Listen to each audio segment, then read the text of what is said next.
Hey everybody, hope you're doing well. Today I want to talk about a new camper design I came up with. This is I'll call Camper 5.0. For those who have never watched my channel before, let me give you a little introduction. My name is Dave, and for the last couple years I make little campers out of my garage. It's started off as a practical enterprise and then slowly grew into a obsession. My main goal and motivation of my little campers is to use materials for the most part that you can get at Amazon or any home store. Something that you can build with basic and simple tools that you'd have in a garage, and most importantly, that they're functional. For those who do know my channel, when you look at this camper, you'll immediately see a dramatic departure from the typical styles. Though I've made all of my campers have been different in size and shape and amenities, they've all been made out of cedar planks and had very much a traditional cabin look. Camper 5.0 is a dramatic departure from that. Now, this departure is not one to suggest that the cedar building style that I've done in the previous 4 campers is flawed. But what I wanted to do is I didn't want to be a one-trick pony. I wanted to innovate and I wanted to create a new way of building campers. I'll probably certainly build additional campers with the cedar siding, but I wanted to do something new. Now in this video, I'll just tell you guys right off the bat, I'm not going to get into how I made this camper.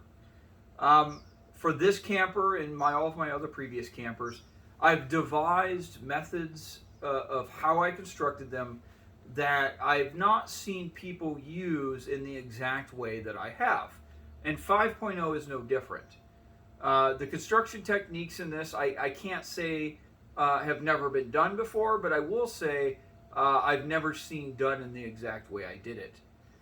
Now, from a aesthetics point of view, a lot of people liked my campers and my channel because they loved the look of the cedar-sided campers. And if you're one of those people, Camper 5.0 may be a disappointment. But having a construction method like this opens up a large amount of opportunities in terms of shapes and colors and paint schemes that you could put on these campers. I live in the desert Southwest, and for this particular one, I chose a tan paint scheme. But as you guys can imagine, the sky's the limit.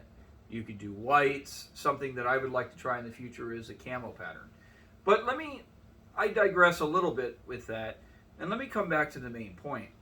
Camper 5.0 is a dramatic departure in looks from my previous campers, but it also provides a lot of important technical benefits too. I did quite a bit of research and development on the exact build techniques, and I found that it allowed me to reduce the overall weight of the camper by about 20 to 25%. Now, as you can see, it's not on my truck, so my ability to weigh it and confirm that in an official standpoint is still pending. But I will tell you, material to material, it's 25% lighter. But it also allowed me to actually use thinner materials in other places of the camper where I would have had to use thicker, heavier materials. I think what this will produce, though, is a very, very functional camper. So let me talk about, I'll walk you guys around and just kind of give you guys an introduction. Now, before we go any further, the interior of this camper has not been completed. I essentially completed the bulk of the exterior to where I could put it outside and it could be exposed to the elements because I had to free up my garage for other projects. The interior of this camper I'll work on in the future. But let me walk you guys around this and talk a little bit about, show you what it looks like, and I'll talk about a couple features of it. So as you guys can see, it has kind of more of an angular modern look. Now, for those who have watched my channel, or hopefully if you're new here, you'll go to the other ones. The previous camper that I just made, I called 4.0. The actual lounging and sleeping space was inside of the cabin or the main body of the camper, and it was a non-cab over.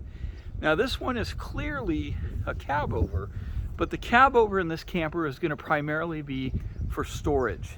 I really fell in love with the interior design of having the main body of the camper being a large, I guess you could say, lounging or couch area and a bed sleeping area. And this one is primarily the same way. The cab over will have a large amount of storage, which will free up some space in the main cabin, but it also could serve as a small sleeping area, though it would not be ideal. So here in the back, you guys will notice that the rear portion, or the portion that actually slides in the truck bed, actually has a 10-degree rake, meaning that the main body is actually wider than the portion that actually slides in the truck bed. You'll see this box in the rear, the tan colored box. That's actually a lift-off box that will cover an AC unit, a standard window AC unit that will sit back there. This design was very much reminiscent of my 4.0 camper, and that mechanism had worked very well for the AC. That little lock and the little fold down door that you see down there at the bottom below the AC cover is going to be a storage area that's going to house an outdoor kitchen. Now you could also keep it just as an exterior access storage area too, but in this case it's not completed as we speak, but I will put an outdoor kitchen out there. Now you'll see that the door, because of that 10-degree rake, is actually inset. Let me back up here. Is actually inset into the camper body itself, and that was a little bit of tricky carpentry there. I mounted a 5-gallon traditional jerry can. Of course, the holder in the jerry can itself sits in that holder on the back. In some ways, this camper has kind of a overlandish kind of vibe to it. Not entirely, but to some extent. I won't lie to you guys. The fuel tank on the back is a lot of it's just aesthetics. I actually do like to carry a little bit of fuel with me, but I typically don't need something that large. But I went ahead and mounted it. On the top, I have 600 watts of solar. Now you guys could probably see some wires hanging out there. It is officially mounted, but not completely wired in the final configuration that it will be in. And you will also notice that in this particular build, I chose to use flexible solar panels. Now I know flexible solar panels sometimes get a bad rep because they are sometimes not that efficient or they don't last that long. But I did think I'm going to go ahead and give them another shot, or I am going to give them a shot in this build for two primary reasons. One, they're exceptionally light, and then two, it allows a very sleek install on the top of this roof. Now, one thing I did do to try to remedy some of the heat problems is you'll notice that there's a 1/2-inch gap that the panels are mounted away from the roof. So it's a bit hard to describe, but I essentially created a 1/2-inch lattice network that the panels themselves mounted to. And my hope with that is that that will create a mechanism for these panels to stay a little cooler, to improve their efficiency, and most importantly, their longevity. Now there is 600 watts of solar up there. That's 6 100-watt panels. I currently have them all wired in series. The final configuration will likely be a series parallel configuration, but I did do some tests, and I did notice that when I first purchased these panels, they overproduced by quite a substantial margin, and they were all connected together with what I would argue would be relatively ideal lighting conditions, and it produced over 685 watts. So these panels produced a significant amount of energy. Now, many of you might be asking, well, why in the heck do you need to produce so much energy for a small cab over camper like this? And the reasoning being is that AC unit that's going to sit back there runs off grid. So I do like to have a robust electrical system, you know, so I can essentially run that AC for extended periods of time. Now I won't go into great depth here, but instead of using a solar generator like I've done in previous builds, in this one I'm going to use a component system and use a very large lithium iron phosphate battery, and of course solar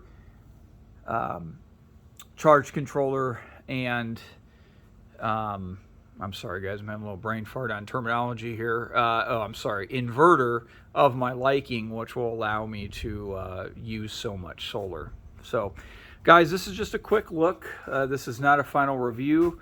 This is just a look of the exterior, a couple of the ideas and philosophies. Tell me what you guys think. And again, for those who've watched my channel, or even if you're new here and you look at some of my previous channels, you will see that this is a dramatic departure from the designs and materials that I've used in other builds, and that was on purpose. And I hope you guys like it, and I'll see you guys in the future. Stay tuned for further updates on this and other campers.